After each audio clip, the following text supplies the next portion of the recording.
What's on, ladies and gentlemen? My name's Ross, I like games, and today we've got another Transformers TCG character card that we need to be having a little bit of a look at.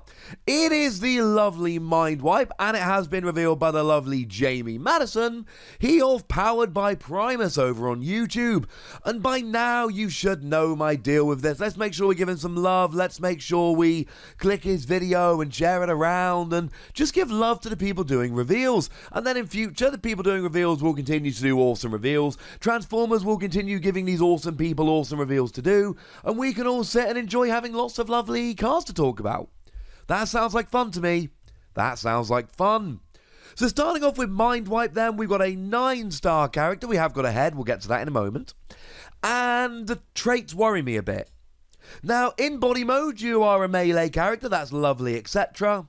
In alt mode, you're nothing. You're a beast, but we got no cards that actually help beasts at the moment. So, cheers for that. So, no real advantages, no extra tricks, no extra cards. There have been quite a few beasts in this set so far. So, we are assuming and hoping that at some point in the not too distant future, we are going to actually have something we can do with beasts, some extra help. But until we get to that stage, yeah. As for stats, we're pretty much got average stats here for an 8 cost. Nobody mentioned the fact that we're a 9 cost. So we start off with attack of 4 or 5, fine or slightly higher than usual. Defensive 2 or 1, fine or slightly lower than usual. And a health of 12, which is fine. It's alright. Stats are nothing to write home about. I'd prefer them on an 8 cost than a 9 cost. But what about the skills? Well, in bot mode, when you attack and flip at least one black icon, your opponent chooses a card from their hand and scraps it. Now this makes me kind of happy. We've not had a real hand disruption deck that I've seen, at least, in the Transformers TCG. It's not really been a strategy that many people have been employing to great success. We've had a bunch of cards that have done some hand disruption, but it's not exactly been amazing. Well, I tell you what, ladies and gentlemen, could this be the one?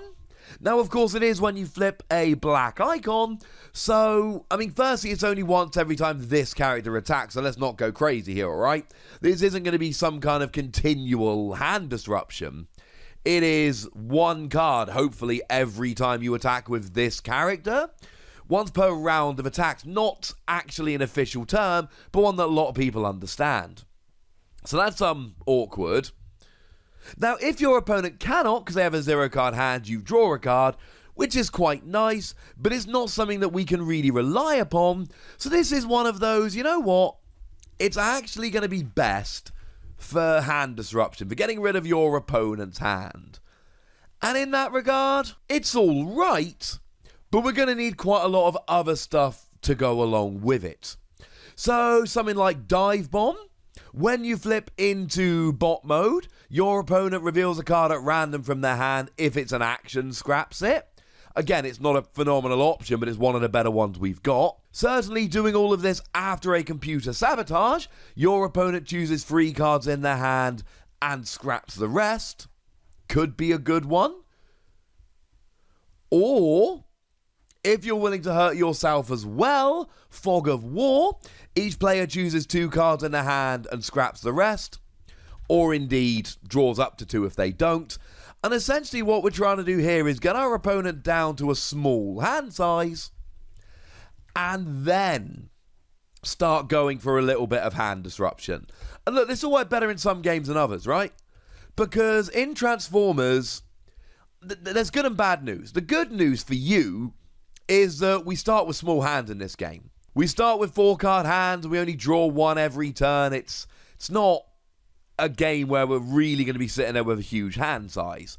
But on the other hand, we don't necessarily need cards in our hand. Because you can always attack. Because your characters start on the field.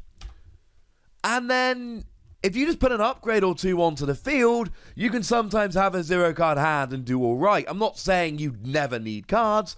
I'm saying that sometimes you can go for a turn or 2 without cards and you'll be alright. Although as a side note, one that I absolutely adore here is Plunder. Now it is a star card, which means it takes one of the 25 stars that you've actually got to build your deck with, so, you've been warned. But it's got a treble black icon, and if you're going for Pierce, treble black icon is going to be pretty ridiculous. One of the cards I revealed, incidentally. First ever triple icon card we ever saw. And your opponent chooses 3 cards from the hand and reveals them, and you scrap one of them. So it is just scrapping cards from their hand. And honestly, right, there are not many cards we've got that just let you scrap a card from your opponent's hand. Now, 2-prong attack. You choose one of your characters. If it's a tank, your opponent chooses 2 cards from their hand and scraps them. So if you've got a tank, if you choose to play a tank here, 2-pronged attack will actually be really, really good in that regard.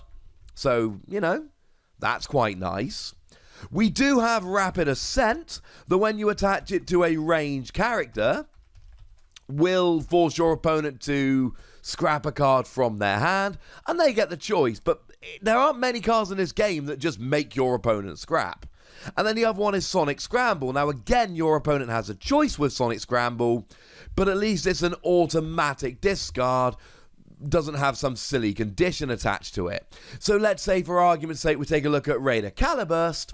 When the upgraded character attacks and your opponent has more cards in hand than you, they scrap a card and then you draw.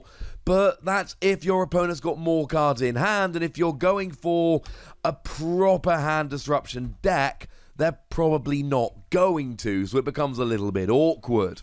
And worth saying that with Sonic Scramble, you can immediately play another one afterwards, and if you play all 3 in one turn, you draw 3 cards.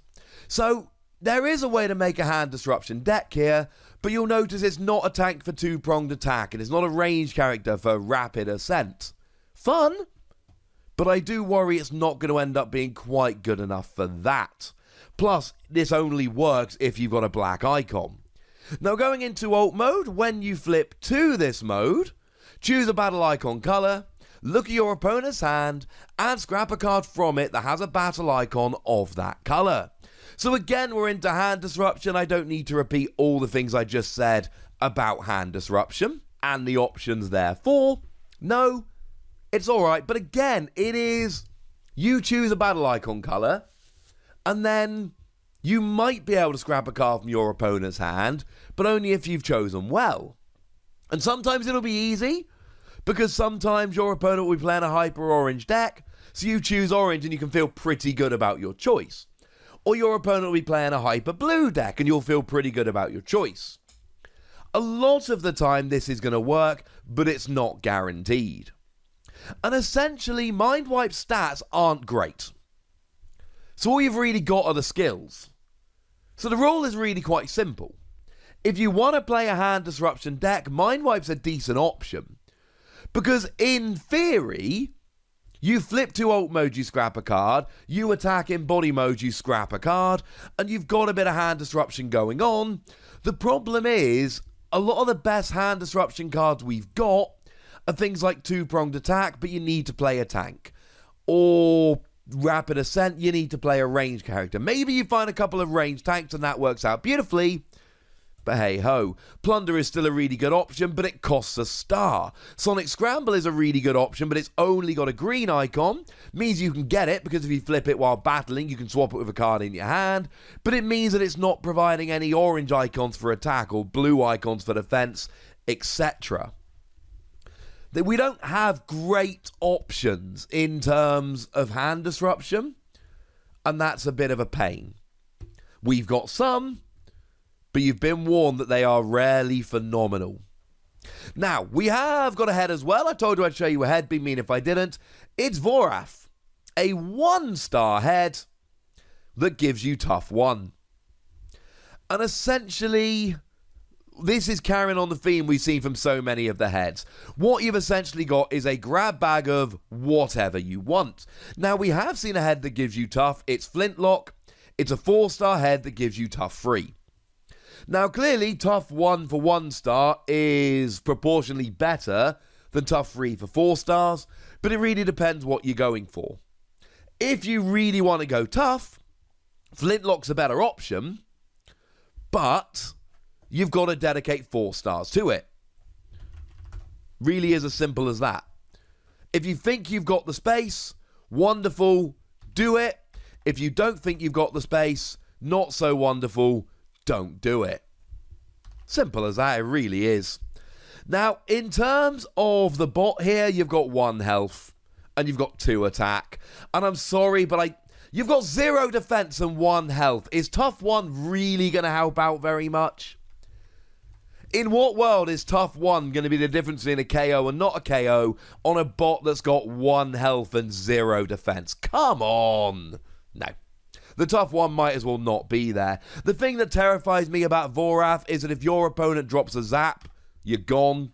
If your opponent drops an armed hovercraft, you're gone. If your opponent does any kind of cheeky damage whatsoever, you're gone.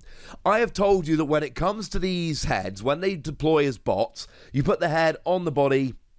When the body as a whole is KO'd, the head deploys as a bot. And I've said I'm looking for 2 things. I want to not be easily KO'd by common cheeky damage cards, so my opponent has got to attack to KO me. And I'm not going to last more than 1 attack, I'm cool with that, but I want to at least make my opponent attack. And secondly, I want to be able to actually pull off a decent attack. It's why the ones with bold are generally, once they become bots, better than the ones with tough. Because at least they do a better Hail Mary attack. You've got 2 attacks, so your Hail Mary attack is going to suck. You've got 1 health, 0 defense, and I'm ignoring the tough one because it's basically negligible at this stage. And I look at it and go, oh, could have been. What could have been? So the rule with Vorath is simple, right? If you really want some extra tough and you've only got 1 star to spend, this is your bot. This will do nicely in that regard. But that really is it. There we go.